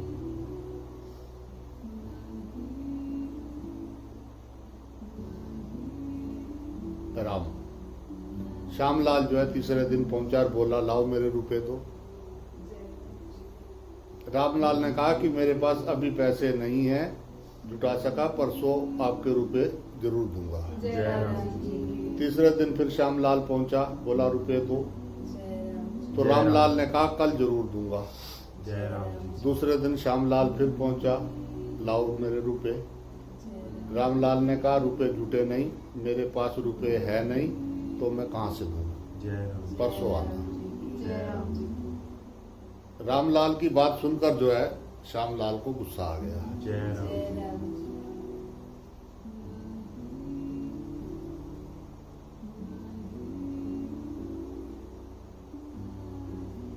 परसों परसों करता है, रुपए देता नहीं। ऐसा कह के जो है उसने रामलाल को 5 जूते मार दिए। जय राम जय राम रामलाल ने जो है कोर्ट में शिकायत कर दी। जय राम श्यामलाल को बुलाया और पूछा गया, तुमने इसके घर पर जाकर जूता मारा है? श्यामलाल ने कहा, हाँ साहब, मैंने जूता मारा है। जय राम मजिस्ट्रेट ने पूछा, क्यों मारा है? श्यामलाल ने कहा, इसको मैंने रुपए दिए थे और इसने जो है वायदा किया था कि मैं इस महीने में रुपए लौटा दूंगा। जय राम महीना बीत जाने पर इसके घर पे जाकर रुपए मांगे तो कल परसों कहकर जो है इसने मुझे बहुत तंग किया।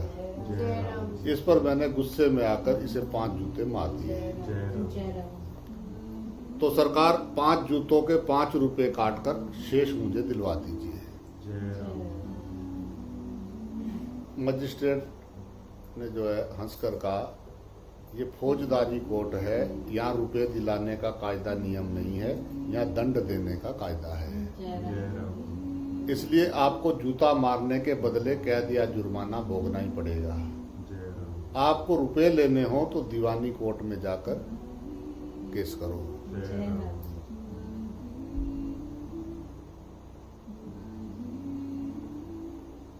वहाँ जो है रुपए दिलाने का कायदा है, क्योंकि वो विभाग अलग है।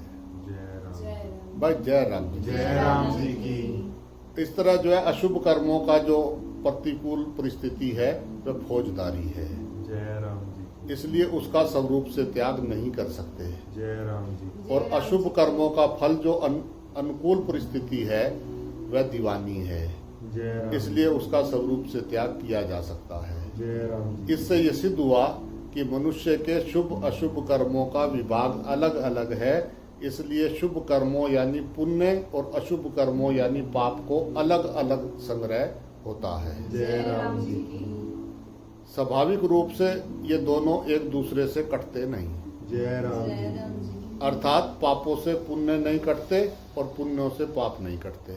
जय राम जी की हाँ, अगर मनुष्य पाप काटने के उद्देश्य से प्रायश्चित रूप से शुभ कर्म करता है तो उसके पाप कट सकते हैं। जय राम जी संसार में एक आदमी पुण्य आत्मा है, सदाचारी है और दुख पा रहा है, और एक आदमी पापात्मा और दुराचारी है और सुख भोग रहा है। जय राम जी इस बात को लेकर अच्छे अच्छे महापुरुषों के भीतर भी जो है शंका हो जाया करती है जय राम जी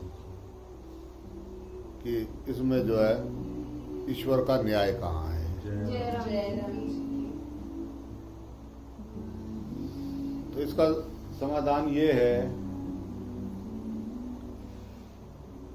कि अभी पुण्य आत्मा जो दुख पा रहा है वह पूर्व के किसी जन्म में किए हुए पाप का फल है, जय राम जी अभी किए हुए पुण्य का नहीं। जय राम जी ऐसे ही अभी पाप आत्मा जो सुख भोग रहा है वह भी पूर्व के किसी जन्म के किए हुए पुण्य का फल है, अभी किए हुए पाप का नहीं। जय राम राम जी जय राम इसमें जो है एक तात्विक बात यह है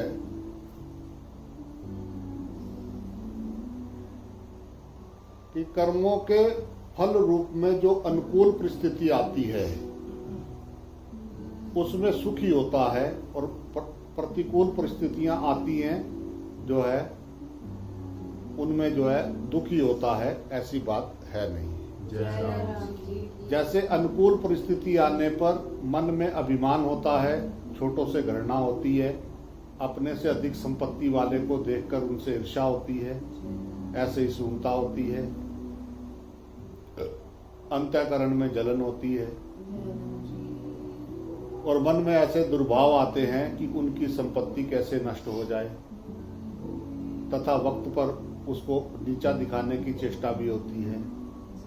इस तरह सुख सामग्री और धन संपत्ति पास में रहने पर भी वह सुखी नहीं हो सकता, जय राम जी परंतु भारी सामग्री को देखकर अन्य लोगों को ये भ्रम होता है कि वह बड़ा सुखी है।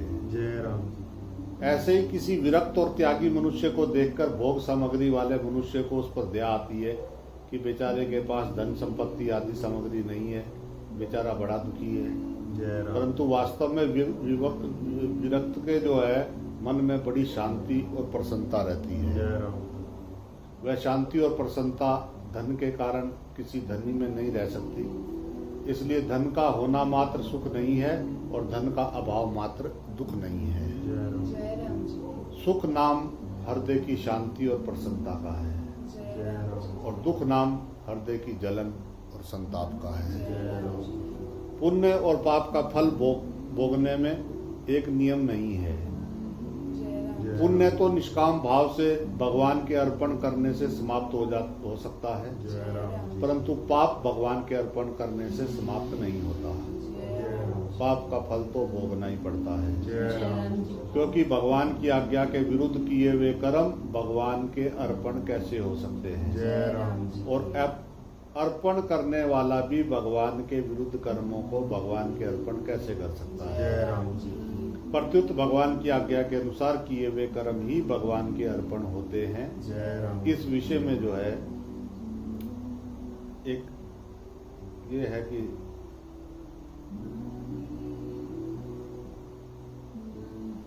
एक राजा जो है अपनी प्रजा सहित किसी टाइम में हरिद्वार आया। जय राम उसके साथ में जो है तरह तरह के लोग थे। जय राम उनमें जो है एक हरिजन भी था। जय राम उसने सोचा कि ये बनिए लोग बड़े चतुर होते हैं, ये अपनी बुद्धिमानी से जो है धनी बन गए हैं। जय राम अगर हम भी उनकी बुद्धिमानी से अनुसार चलें तो हम भी धनी बन जाएं। जय राम ऐसा विचार करके जो है वह एक चतुर बनिए की क्रियाओं पर निगरानी रखकर चलने लगा। जय राम जब हरिद्वार के ब्रह्म कुंड में पंडा दान पुण्य का संकल्प कराने लगा, तब उस बनिए ने कहा कि मैंने अमुक ब्राह्मण को 100 रुपये उधार दिए थे, आज मैं उनको दान रूप में कृष्णार्पण करता हूँ। जय राम पंडे ने संकल्प बरवा दिया तो उसने हरिजन ने देखा कि इसने एक कौड़ी भी नहीं दी जय राम और लोगों में प्रसिद्ध हो गया कि इसने 100 रुपये दान कर दिए। ये कितना बुद्धिमान है। जय राम मैं भी इससे कम नहीं रहूंगा। जब पंडे ने जो है उससे पूछा, संकल्प भरवाना शुरू किया, तो तब जो है उसने कहा हरिजन ने कि अमुक बनिए ने मुझे 100 रुपये उधार दिए थे, तो उन 100 रुपयों को मैं कृष्ण अर्पण करता हूँ। जय राम उसकी ग्रामीण बोली को पंडा पूरी तरह समझ नहीं पाया और संकल्प भरवा दिया। इससे जो है वो हरिजन बड़ा खुश हो गया कि मैंने भी बनिए के समान 100 रुपये का दान पुण्य कर दिया। जय राम सब घर पहुंचे, समय पर खेती हुई। ब्राह्मण और हरिजन के खेत में खूब अनाज पैदा हुआ। ब्राह्मण देवता ने जो है बनिए से कहा, सेठ आप चाहो तो 100 रुपये का अनाज ले लो, इससे आपको नफा भी हो सकता है, मुझे तो आपका कर्ज चुकाना है। बनिए ने कहा, ब्राह्मण देवता मैं जब हरिद्वार गया था तब मैंने आपको उधार दिए हुए 100 रुपये दान कर दिए। ब्राह्मण बोला, सेठ मैंने आपसे 100 रुपये उधार लिए हैं, दान नहीं लिए हैं, इसलिए इन रुपयों को मैं रखना नहीं चाहता, ब्याज सहित पूरा चुकाना चाहता हूँ। सेठ ने कहा, आप देना ही चाहते हैं तो अपनी बहन को या कन्या को दे सकते हैं, मैंने 100 रुपये जो है भगवान को अर्पण कर दिए हैं, जय राम इसलिए मैं तो लूंगा नहीं। जय राम अब ब्राह्मण और क्या करता, वह अपने घर लौट गया। जय राम अब जिस बनिए से जो है उस हरिजन ने 100 रुपये लिए थे, वह बनिया जो है उसके घर खेत पे पहुंचा और बोला, लाओ मेरे 100 रुपये, तुम्हारा अनाज हुआ है, 100 रुपये का अनाज दे दो। जय राम हरिजन ने सुन रखा था कि ब्राह्मण के देने पर भी बनिए ने उससे रुपये नहीं लिए, अतः उसने सोचा कि मैंने भी संकल्प कर रखा है तो मेरे को रुपये क्यों देने पड़ेंगे। जय राम ऐसा सोचकर जो है उसने बनिए से बोला, मैंने तो अमुक सेठ की तरह गंगा जी में खड़े होकर सब रुपये जो है श्री कृष्ण अर्पण कर दिए। जय राम तो मेरे को रुपए क्यों देने पड़ेंगे? अब बनिया बोला, तेरे अर्पण करने से, देने से कर्जा नहीं छूट सकता, क्योंकि तूने मेरे से कर्जा लिया है। जय राम जी तो तेरे छोड़ने से कैसे छूट जाएगा? जय राम जी मैं तो अपने 100 रुपए ब्याज सहित पूरे लूंगा, जय राम जी लाओ मेरे रुपए। जय राम ऐसा कहकर जो है उसने उस हरिजन से अपने रुपयों का अनाज ले लिया। जय राम जी तो इस कहानी से ये सिद्ध होता है कि हमारे पर दूसरों का जो कर्जा है वह हमारे छोड़ने से नहीं छूट सकता है। जय राम जी ऐसे ही हम भगवत आज्ञा अनुसार शुभ कर्मों को तो भगवान के अर्पण करके उनके बंधन से छूट सकते हैं, पर अशुभ कर्मों का फल तो हमारे को भोगना ही पड़ेगा। जय राम जी की इसलिए शुभ और अशुभ कर्मों में एक कायदा कानून नहीं है। जय राम अगर ऐसा नियम बन जाए कि भगवान के अर्पण करने से ऋण और पाप कर्म छूट जाएं, तो फिर सभी प्राणी मुक्त हो जाएं। जय राम जी परंतु ऐसा संभव नहीं है। जय राम जी हाँ, इसमें एक बात यह है कि अपने आप को सर्वथा भगवान के अर्पित कर देने पर, अर्थात सर्वथा भगवान के शरण हो जाने पर पाप पुण्य सर्वथा नष्ट हो जाते हैं। जय राम जी की यह 18वें अध्याय के 6वें श्लोक में भगवान ने बताया है। जय राम जी एक दूसरी शंका ये भी है कि धन और भोग की प्राप्ति प्रारब्ध के कर्म के अनुसार होती है। ऐसी बात समझ में नहीं आती, क्योंकि हम देखते हैं कि इनकम टैक्स, सेल टैक्स आदि की चोरी करते हैं तो धन बच जाता है, पर टैक्स पूरा देते हैं तो धन चला जाता है। जय राम तो धन का आना जाना प्रारब्ध के अधीन कहाँ हुआ? जय राम जी की ये तो चोरी के अधीन हुआ। जय राम जी की इसका समाधान ये है कि वास्तव में धन प्राप्त करना और भोग भोगना, इन दोनों में ही प्रारब्ध की प्रधानता है। जय राम परंतु इन दोनों में भी किसी का धन प्राप्ति का प्रारब्ध होता है, भोग का नहीं, और किसी का भोग का प्रारब्ध होता है, धन प्राप्ति का नहीं। तथा किसी का धन और भोग दोनों का ही प्रारब्ध होता है। जिसका धन प्राप्ति का प्रारब्ध तो है पर भोग का प्रारब्ध नहीं है, उसके पास लाखों रुपए रहने पर भी बीमारी के कारण वैद्य डॉक्टर ने मना करने पर वह भोगों को भोग नहीं सकता है। जय राम उसको खाने में रूखा सूखा ही मिलता है। जय राम जिसका भोग का प्रारब्ध तो है पर धन का प्रारब्ध नहीं है, उसके पास धन का अभाव होने पर भी उसके सुख आराम में किसी तरह की कोई कमी नहीं रहती। जय राम उसको किसी की दया से, मित्रता से, काम धंधा मिल जाने से प्रारब्ध के अनुसार जीवन निर्वाह की सामग्री मिलती रहती है। जय राम अगर धन का प्रारब्ध नहीं है तो चोरी करने पर भी धन नहीं मिलेगा, प्रत्युत चोरी किसी प्रकार से प्रकट हो जाएगी तो बचा हुआ धन भी चला जाएगा तथा दंड और मिलेगा। या दंड मिले या ना मिले, पर परलोक में तो दंड जरूर मिलेगा, उससे वह बच नहीं सकेगा।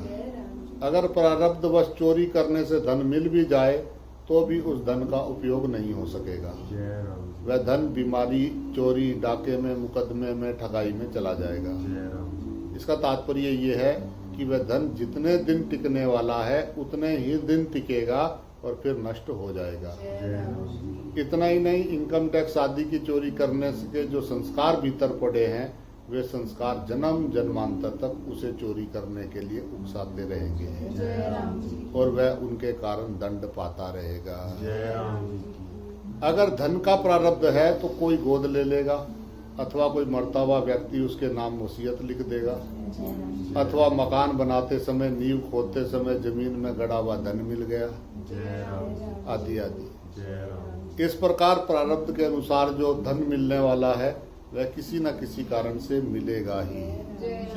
परंतु मनुष्य प्रारब्ध पर तो विश्वास करता नहीं, कम से कम अपने पुरुषार्थ पर ही विश्वास नहीं करता।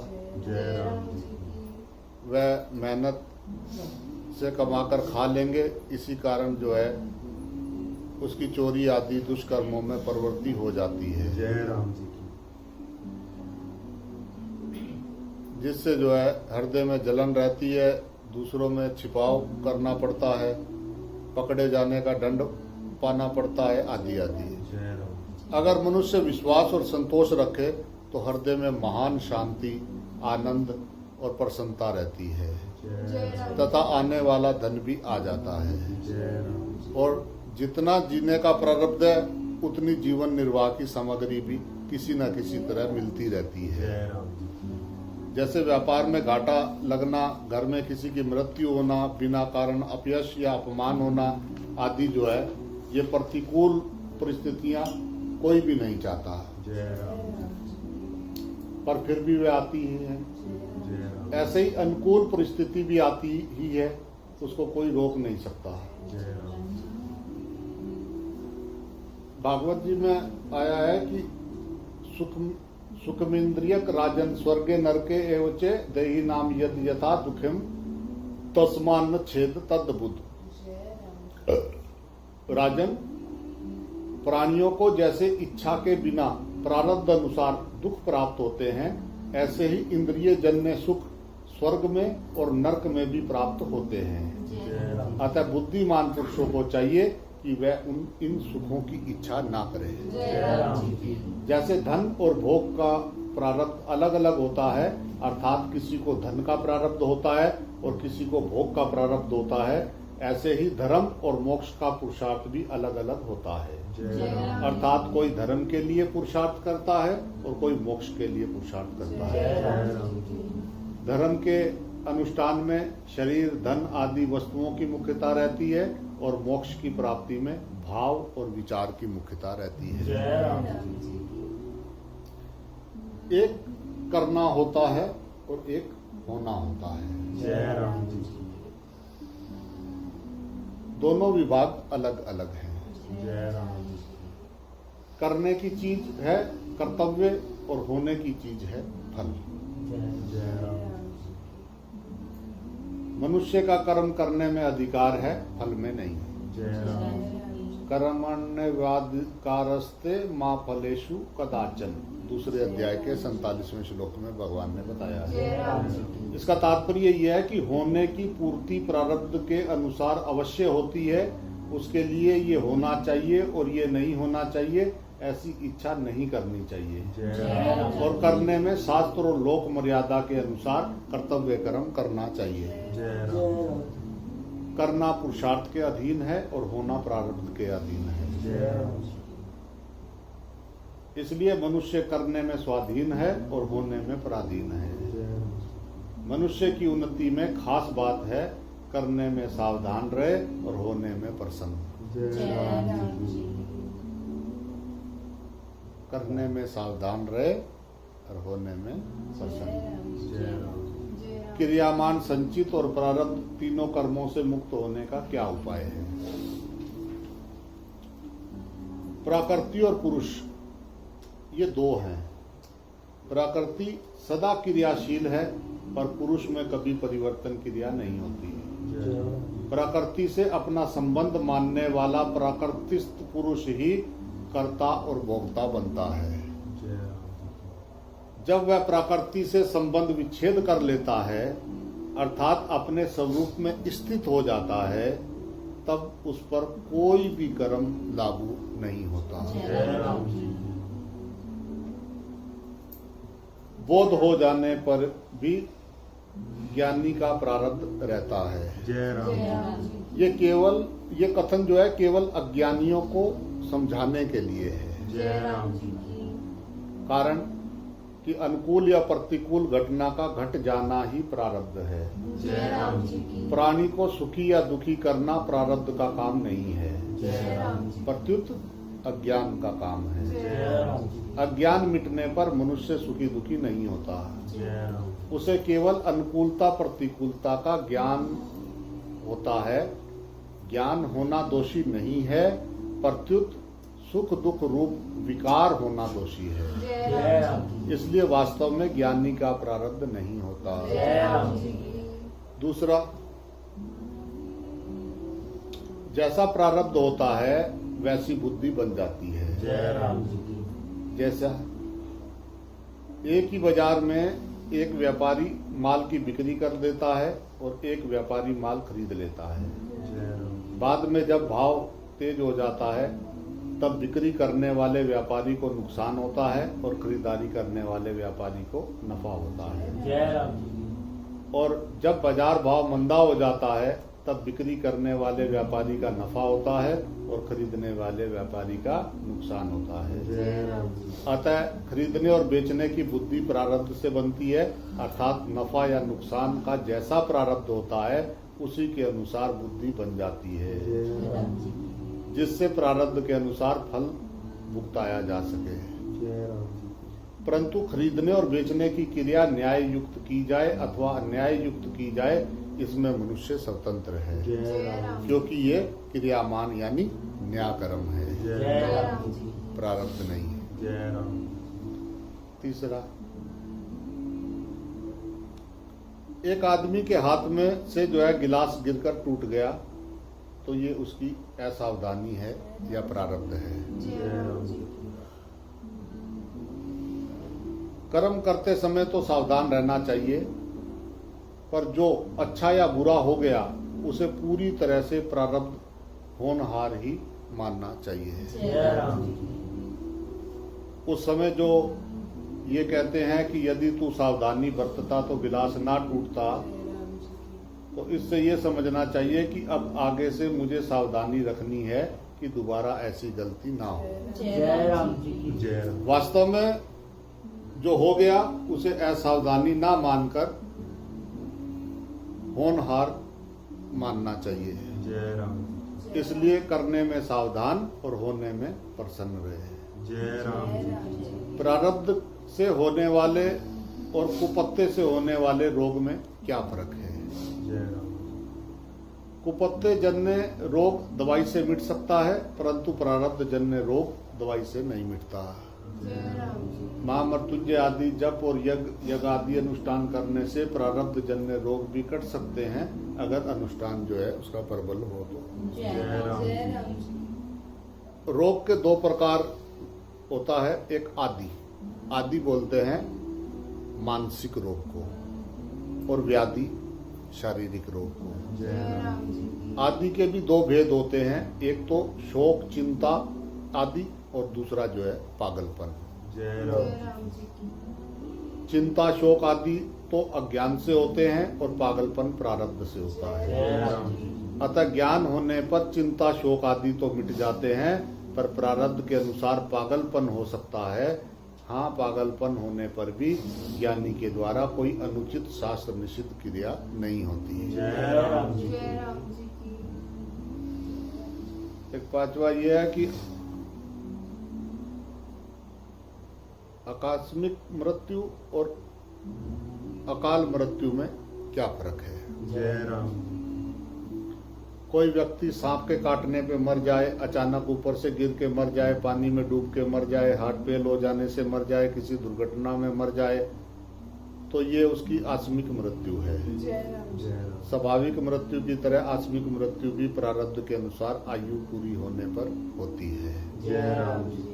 कोई व्यक्ति जानकर आत्महत्या कर ले, अर्थात फांसी लगा ले, कुएं में कूद जाए, गाड़ी के नीचे आ जाए, छत से कूद जाए, जहर खा ले, शरीर में आग लगा के मर जाए, तो ये उसकी अकाल मृत्यु है। जय राम। ये मृत्यु आयु के रहते हुए ही होती है। आत्महत्या करने वाले को मनुष्य की हत्या का पाप लगता है। जय राम। अतः ये न्या पाप कर्म है, प्रारब्ध नहीं है। जय राम जी। मनुष्य शरीर परमात्मा प्राप्ति के लिए ही मिला है, अतः उसको आत्महत्या करके नष्ट करना ये सबसे बड़ा पाप है। जय राम जी। कई बार आत्महत्या करने की चेष्टा करने पर भी मनुष्य बच जाता है, मरता नहीं। इसका कारण यह है कि उसका दूसरे मनुष्य के प्रारब्ध के साथ संबंध जुड़ा रहता है, जय राम। अतः उसके प्रारब्ध के कारण वह बच जाता है। जय राम। जैसे भविष्य में किसी का पुत्र होने वाला है और वह आत्महत्या करने का प्रयास करे, तो उस आगे आने वाले लड़के का प्रारब्ध उसको मरने नहीं देगा। अगर उस व्यक्ति के द्वारा भविष्य में कोई विशेष अच्छा काम होने वाला हो, लोगों का उपकार होने वाला हो, अथवा इसी जन्म में इसी शरीर में प्रारब्ध का कोई उत्कट भोग सुख दुख आने वाला हो, तो आत्महत्या का प्रयास करने पर भी वह मरेगा नहीं। जय राम जी। एक आदमी दूसरे आदमी को मार दिया तो ये उसने पिछले जन्म के वैर का बदला लिया और मरने वाले के पुराने कर्मों का फल पाया। फिर मारने वाले का क्या दोष? जय राम जी मारने वाले का दोष है दंड देना शासक का काम है, जय राम जी। सर्वसाधारण का नहीं। जय राम जी एक आदमी को 10 बजे फांसी मिलनी है, एक दूसरे आदमी ने उस फांसी की सजा पाने वाले आदमी को जल्लादों के हाथों से छुड़वा लिया और ठीक 10 बजे उसे कत्ल कर दिया। जय राम जी ऐसी हालत में उस कत्ल करने वाले आदमी को भी फांसी होगी जय राम जी। कि ये आज्ञा तो राज्य ने जल्लादों को दी है, पर तुम्हें इसकी आज्ञा किसने दी है? जय राम जी। मारने वाले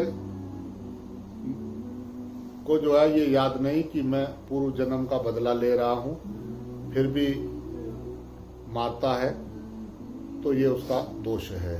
जय राम जी। दूसरे को मारने का अधिकार किसी को भी नहीं है, मरना कोई भी नहीं चाहता। दूसरे को मारना अपने विवेक का अनादर है। जय राम जी। मनुष्य मात्र को विवेक शक्ति प्राप्त है और उस विवेक के अनुसार अच्छे या बुरे कार्य करने में वह स्वतंत्र है। अतः विवेक का अनादर करके दूसरों को मारना अथवा मारने की नीयत रखना ये दोष है। जय राम जी यदि पूर्व जन्म का बदला एक दूसरे ऐसे ही चुकाते रहे तो ये श्रृंखला कभी खत्म नहीं होगी जय राम जी। और मनुष्य कभी मुक्त नहीं होगा। जय राम जी।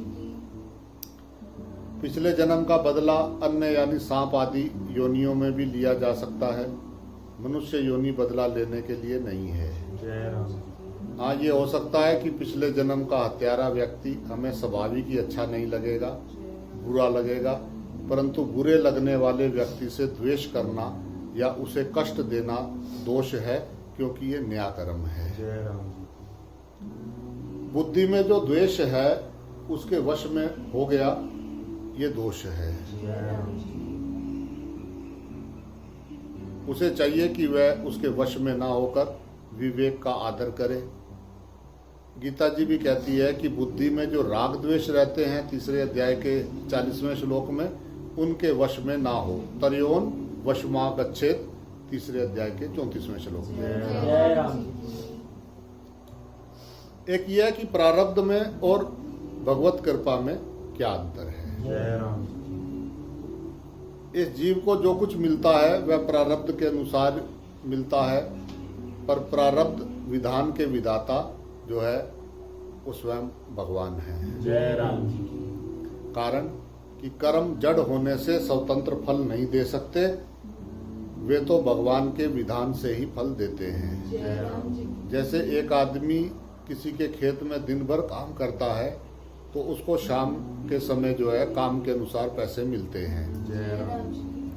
पर मिलते हैं खेत के मालिक से। जय राम जी। पैसे तो काम करने से ही मिलते हैं, बिना काम किए पैसे मिलते हैं क्या?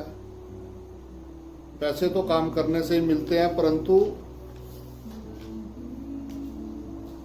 मालिक के पैसा, बिना मालिक के पैसा देगा कौन? जय राम जी की यदि कोई जंगल में जाकर दिन भर मेहनत करे तो क्या उसको पैसा मिल जाएगा? जय राम जी। नहीं मिल सकते। जय राम जी की इसमें यह देखा जाएगा कि किसके कहने से काम किया, जय राम। किसकी जिम्मेवारी रही। जय राम। जय राम जी की अगर कोई नौकर काम को बड़ी तत्परता, चतुरता और उत्साह से करता है, पर करता है केवल मालिक की प्रसन्नता के लिए, जय राम तो मालिक उसको मजदूरी से अधिक पैसे भी दे देता है जय राम जी की और तत्परता आदि गुणों को देखकर उसको जो है अपने खेत का हिस्सेदार भी बना देगा। जय राम जी ऐसे ही भगवान मनुष्य को उसके कर्मों के अनुसार फल देते हैं। अगर कोई मनुष्य भगवान की आज्ञा के अनुसार उन्हीं की प्रसन्नता के लिए सब कार्य करता है तो उसे भगवान दूसरों की अपेक्षा अधिक ही देते हैं। जय राम। परंतु जो भगवान के स्वर्था समर्पित होकर सब कार्य करता है, उस भक्त के भगवान भी भक्त बन जाते हैं। जय राम जी की संसार में कोई भी नौकर को अपना मालिक नहीं बनाता, पर भगवान शरणागत भक्त को अपना मालिक बना लेते हैं। जय राम जी की ऐसी उदारता केवल प्रभु में ही है। जय ऐसे प्रभु के चरणों की शरण ना होकर जो मनुष्य प्राकृत उत्पत्ति और विनाशशील पदार्थों के पराधीन रहते हैं, उनकी बुद्धि सर्वथा ही भ्रष्ट हो चुकी है। जय राम जी वे इस बात को समझ ही नहीं सकते कि हमारे सामने प्रत्यक्ष उत्पन्न और नष्ट होने वाले पदार्थ हमें कहाँ तक सहारा देंगे। जय राम जी की राम।